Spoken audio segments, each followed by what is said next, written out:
वेद पुराण कहत ये बानी, जीव जगत कछु नहीं बिनु पानी। ज्ञानी ध्यानी और विज्ञानी कह गए कह रहे, अहम अहम मैं हूँ पानी।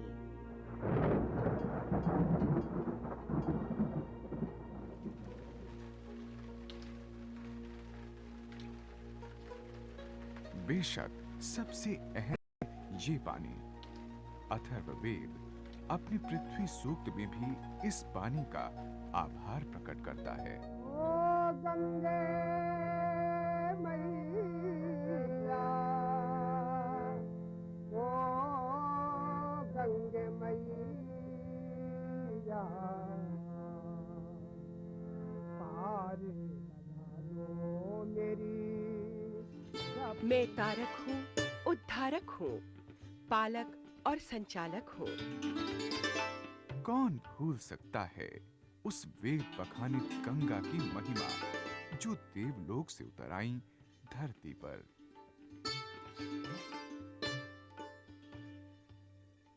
सबका ये कहना है, पानी पृथ्वी का गहना है। अब मेरा भी कुछ कहना है। बूंद बूंद की भी एक गरिमा है।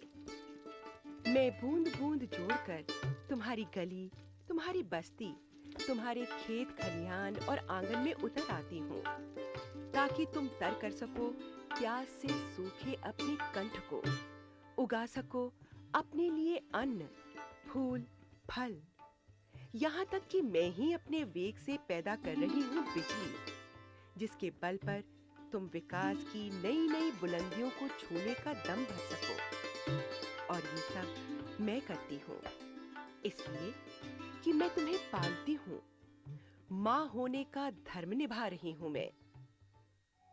पृथ्वी के 3/4 हिस्से पर पानी ही पानी है, फिर भी बिन पानी सब सून। क्योंकि पानी से भरी पड़ी इस पृथ्वी पर साफ, स्वच्छ और पीने लायक पानी की मात्रा है ही कितनी? कुल पानी का बस 2.5%, और उसमें भी पीने को मिलता कितना? 1% से भी कम। यानी गागर भर पानी से मिल रही है पीने को सिर्फ 1 बूंद, या उससे भी कम। सदियों पहले जब हमारी आबादी मुट्ठी भर थी, पानी इतना ही था। पानी आज भी उतना ही है, और हमारी गिनती कई गुनी हो गई है। कल जब हमारी गिनती कई गुनी हो जाएगी, तब तब क्या होगा? मेरे कम हो जाने या मेरे ना होने की इतनी चिंता है तुम्हें? तुम तो समझ बैठे हो मुझे अथाह, अनंत। और तुम हो कि जब तुम्हारा हलक तर हो जाता है, जब तुम्हारे खेत खलिहान, बाग बगीचे लहलहा जाते हैं, तब तुम भूल जाते हो मुझे और पलटकर ये भी नहीं देखते कि क्या दुर्गति हो रही है मेरी। क्यों नहीं समझते कि तुम्हें सिर्फ पानी की नहीं, स्वच्छ पानी की जरूरत है? क्यों भूल जाते हो कि कल तुम्हारी गिनती और बढ़ेगी और प्यास से बिलबिलाते हुए तुम मेरा कतरा कतरा बांट लोगे? तब तुम्हारी अगली पीढ़ी को देने के लिए मेरे पास कुछ नहीं बचेगा। कल तुम प्यास से बिलबिलाओगे, चिल्लाओगे, तब भी मैं कुछ नहीं कर पाऊंगी। कुछ अपना फर्ज निभाओ, मेरी भी लाज बचाओ। आगे आओ, अब मुझे बचाओ। मेरे खातिर, अपने खातिर, आने वाली पीढ़ी के खातिर अब मुझे बचाओ। अब नारा नारा नहीं रहेगा। हमें इससे और आगे जाकर कुछ करना है। सरकार, समाज, संस्था, साथी और व्यक्ति के रूप में अब तक जो किया है, उसका नतीजा हमारे सामने है। राजस्थान के गांव में भी हरियाली लौटी है। इंदिरा गांधी नहर परियोजना को याद कीजिए। एक और राष्ट्रीय प्रयास, सरदार सरोवर परियोजना तैयार होने को है। गुजरात और राजस्थान तक में हरियाली भरने को, जन जन को पानी मुहैया कराने को। एक अकेले के प्रयास से भी सूखी बावड़ी में पानी भरते देखा है हमने। अब हर वैसी बावड़ी सूखे तालाब में स्वच्छ जल भरने की मुहिम चलानी है। जल संचयन का वो हर तरीका अपनाना है जिससे इस धरा पर ही नहीं, धरा के भीतर भी स्वच्छ जल का भंडार हो। स्वच्छ जल के लिए नदी क्षेत्र विकास सहित राष्ट्र की कई छोटी बड़ी और मझोली योजनाएं हैं जो व्यापक तौर पर एकीकृत जल संसाधन विकास को और मजबूत बना रही हैं। अन्नपूर्णा भी प्रसन्न होती है जल के सही प्रबंधन से। राष्ट्र के जल प्रबंधन और जल नीति का ही नतीजा है कि खेतों को मिल रहा है पूरा जल। कहां इस देश में अन्न कम पड़ जाता था और अब ये देश अन्न उत्पादन में परिपूर्ण देश बन गया है। अन्न से भरे भंडार हैं यहाँ। कहीं सार्वजनिक कोशिशों का तो कहीं निजी मुहिम का भी असर दिखा है। अब सोचिए, जब सब एक होकर इस मुहिम में जुटेंगे तो कैसा रहेगा? अच्छा होगा। यही तो एक अभिलाषा है। सब चेतें, सब जागें।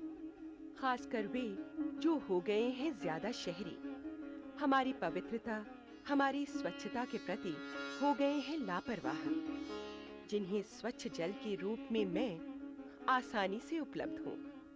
इसलिए वे भूल गए हैं कि मेरे होने की भी एक सीमा है। अब इन्हीं की बारी है मुझे पवित्र और साफ शुद्ध रखने की। भूल गए कि गांव की सरहद से दूर होकर भी जब पूजा अनुष्ठान की बारी आती है, तब मैं ही पवित्र करती हूँ तुम्हारी यज्ञ वेदी को। कभी गंगा, कभी त्रिवेणी, कभी नर्मदा, कभी कावेरी बनकर। शुद्धि और मोक्ष की कामना में कभी कुंभ नहाते हो, कभी गंगा सागर, और आशीष की कामना में मुझसे ही अर्घ्य देते हो सूर्य को। मेरे ही किनारे छठ पूजा और गंगा महोत्सव मनाते हो।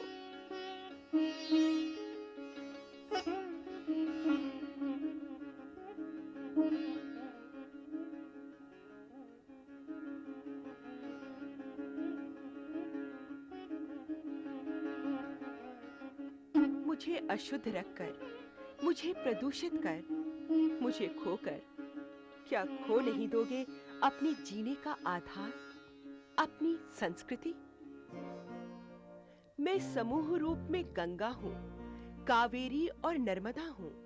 कल थी, अब हूँ, किंतु कैसे कहूँ कि सर्वदा हूँ? क्यों?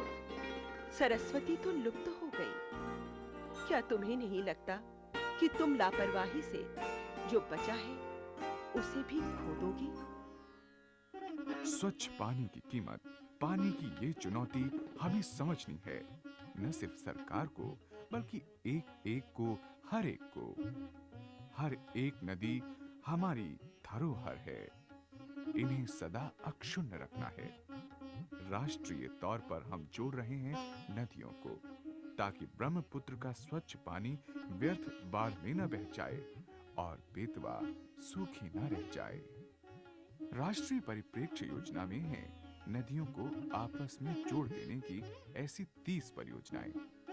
राष्ट्रीय संसाधनों में समाज और आप हर एक का सहयोग जुड़ जाए तो निकल पड़ेंगे हम एक नई जल क्रांति की राह पर।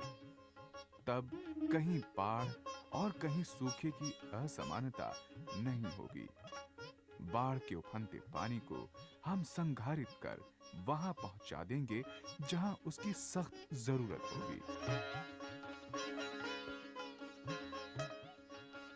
बादल से जल लाती हूँ, हिमखंड तोड़ कर आती हूँ, मैं पवित्र रूप में आती हूँ। सहेजो, समेटो, मैं थाती हूँ, मैं थाती हूँ। स्वच्छ जल तो थाती है, धरोहर है। स्वच्छ जल है तभी जीव है। ये पेड़ पौधे, ये पशु पक्षी, ये कुदरती खूबसूरती और महकती आबो हवा है। जल को स्वच्छ रखना है, सहेज कर रखना है। अब जल सिर्फ वस्तु नहीं, ये अभियान है। राष्ट्र मना रहा है सन 2003 को स्वच्छ जल वर्ष। स्वच्छ जल सभी के लिए, यही है जल संसाधन मंत्रालय का लक्ष्य वर्ष 2003 के लिए। सबको साथ जोड़ना है, सब तक जल पहुंचाना है, सबको स्वच्छ जल की कीमत, अहमियत बतानी है। करो संकल्प, हो स्वच्छ जल, हो स्वच्छ जल।